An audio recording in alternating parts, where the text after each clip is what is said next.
नमस्कार, मैं हूं राहुल ठाकुर। स्वागत है आपका बुलंद भारत टीवी के डिजिटल प्लेटफॉर्म पर। लोकसभा चुनाव की तारीखों के ऐलान से पहले ही सभी राजनीतिक दल अपने अपने उम्मीदवारों का जो नाम है उनका ऐलान कर रहे हैं। इसी फहरिस्त में कांग्रेस की पहली लिस्ट आई जिसमें 39 लोकसभा सीटों पर प्रत्याशी उन्होंने उतार दिए। लेकिन कांग्रेस की इस लिस्ट के पीछे एक बड़ी रणनीति साफ साफ नजर आती है। हालांकि ये आंकड़ा जो 39 का है वो बहुत कम है, लेकिन ये कहीं ना कहीं जो कांग्रेस की दक्षिण राज्यों की जो पॉलिटिक्स है उसे समझाता है।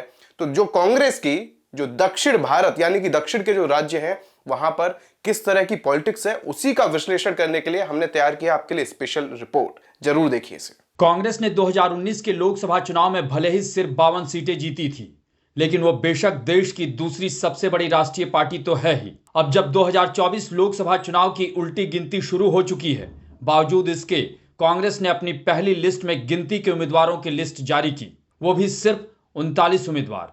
खैर यहां तक भी ठीक है, लेकिन जब हम इस छोटी सी लिस्ट में उत्तर भारत के उम्मीदवारों के नाम ढूंढने लगे तो एक भी नाम नजर नहीं आया और 39 में से 28 सीटें यानी करीब 70% सीटें दक्षिण के 3 राज्यों से थी। यानी साफ साफ समझा जा सकता है कि उत्तर भारत मतलब हिंदी पट्टी में पूरी तरह पांव उखड़ने के बाद कांग्रेस अपने हाथ मजबूत करने के लिए हमेशा की तरह इस बार भी दक्षिण के भरोसे ही है। अब दक्षिण से ही माहौल बनाना है तो राहुल गांधी को एक बार फिर केरल की वायनाड लोकसभा सीट से टिकट दिया गया है। वैसे भी 2019 में कांग्रेस और राहुल गांधी की लाज केरल ने ही रख ली थी।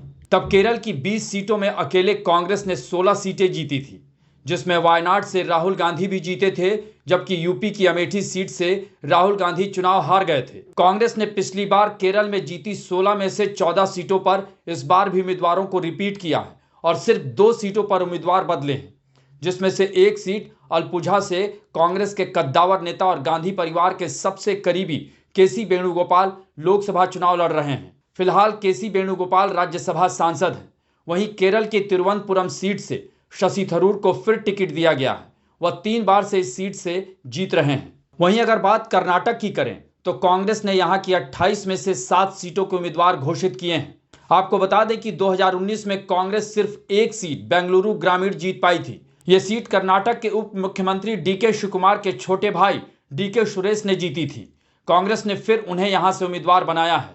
कांग्रेस ने तेलंगाना की 17 लोकसभा सीटों में से 4 सीटों जहीराबाद, नलगोंडा, महबूबनगर और महबूबाबाद सीटों पर उम्मीदवार घोषित किए हैं। पार्टी ने इन चारों सीटों पर नए उम्मीदवारों को टिकट दिया है। आपको बता दें कि 2019 में कांग्रेस पार्टी से कोमाटी रेड्डी वेंकट रेड्डी भोंगीर सीट से जीते थे, जबकि नलगोंडा सीट पर एन उत्तम कुमार रेड्डी और मल्काजगिरी सीट से रेवंत रेड्डी चुनाव जीते थे। अब रेवंत रेड्डी तेलंगाना के मुख्यमंत्री हैं, जबकि एन उत्तम कुमार रेड्डी मंत्री हैं। वहीं दक्षिण में लक्षद्वीप की एकमात्र सीट पर कांग्रेस ने 2019 के उम्मीदवार मोहम्मद हमदुल्ला सईद को फिर से टिकट दिया है। पिछली बार वो एनसीपी के उम्मीदवार से हार गए थे। कांग्रेस की पहली लिस्ट पर नजर डालें तो छत्तीसगढ़ में कांग्रेस ने कुल 11 सीटों में से 6 सीटों पर उम्मीदवार घोषित किए हैं। पार्टी ने पूर्व मुख्यमंत्री भूपेश बघेल को राजनांदगांव सीट से टिकट दिया है। वहीं अगर बात पूर्वोत्तर की करें तो वहां कांग्रेस ने 4 राज्यों की 5 सीटों पर, जिसमें से मेघालय की 2, सिक्किम की 1, नागालैंड की 1, त्रिपुरा की 1 सीट पर उम्मीदवार घोषित किए हैं। कांग्रेस की पहली लिस्ट पर नजर डालें तो इसमें 15 सीटें यानी करीब 38% सामान्य उम्मीदवारों को दी गई है, जबकि 15 सीटें यानी 38% ही ओबीसी, 7 सीटें यानी करीब 18% SC/ST और 2 सीटें यानी 5% अल्पसंख्यकों को दी गई है। वहीं कांग्रेस ने 4 महिलाओं को यानी करीब 10% से भी कम सीटें दी हैं।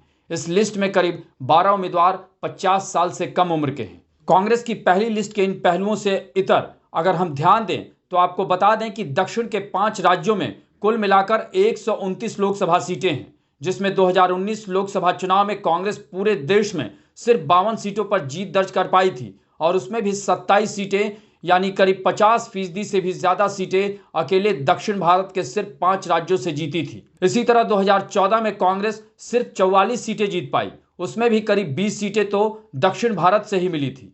2009 में कांग्रेस को 207 सीटें मिली थी, जिसमें से अकेले 64 सीटें दक्षिण भारत के 4 राज्यों से कांग्रेस ने जीती थी। दरअसल जब जब कांग्रेस पार्टी उत्तर भारत में कमजोर हुई, उसे संजीवनी हमेशा दक्षिण भारत से ही मिली है। बात चाहे 1977 की हो या फिर हाल के कुछ दशकों की करें तो केंद्र की राजनीति में कांग्रेस का वजूद दक्षिण भारत की वजह से ही बचा है। और इसके दो दिलचस्प उदाहरण हैं जो जग जाहिर हैं। साल 1999 में जब देश की राजनीति में भाजपा का दबदबा बढ़ा और उसने गठबंधन की सरकार बनाई, तो कांग्रेस ने भाजपा को टक्कर देने के लिए दक्षिण भारत से तब की अपनी सबसे ताकतवर नेता सोनिया गांधी को उत्तर भारत के साथ साथ दक्षिण भारत से भी लॉन्च किया। उस दौरान सोनिया गांधी परिवार की पारंपरिक सीट अमेठी से तो चुनाव लड़ी ही और जीती भी। 1999 में कर्नाटक के बेल्लारी में सोनिया गांधी और भाजपा की सुषमा स्वराज का मुकाबला मानो भारत पाकिस्तान क्रिकेट मैच से भी रोमांचक था। हालांकि सोनिया ने सुषमा स्वराज को हरा दिया, लेकिन सोनिया गांधी ने यह चुनाव तब भी कांग्रेस को दक्षिण भारत में मजबूत करने के लिए ही लड़ा था। और दूसरा दिलचस्प वाकया इंदिरा गांधी का है। जब 1980 में इंदिरा गांधी एकीकृत आंध्र प्रदेश के मेढक लोकसभा सीट से चुनाव लड़ी और जीती भी थी।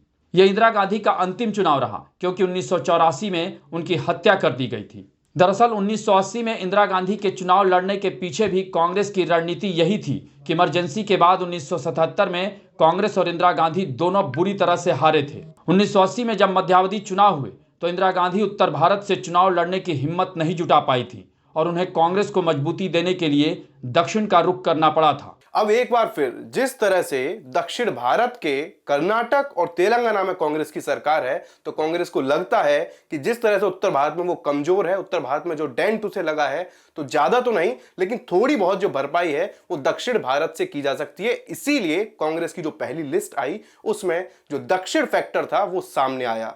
कहीं ना कहीं कांग्रेस की जो सियासत है अब दक्षिण में जो सियासी दक्षिणा है उसके इर्द गिर्द नजर आ रही है। यह खबर आपको कैसी लगी कमेंट बॉक्स में जरूर बताएं। साथ ही वीडियो को लाइक कर लें और ज्यादा से ज्यादा लोगों तक कांग्रेस का यह दाव पहुंचाने के लिए, उन्हें समझाने के लिए वीडियो को शेयर करना बिल्कुल ना भूलें। नमस्कार।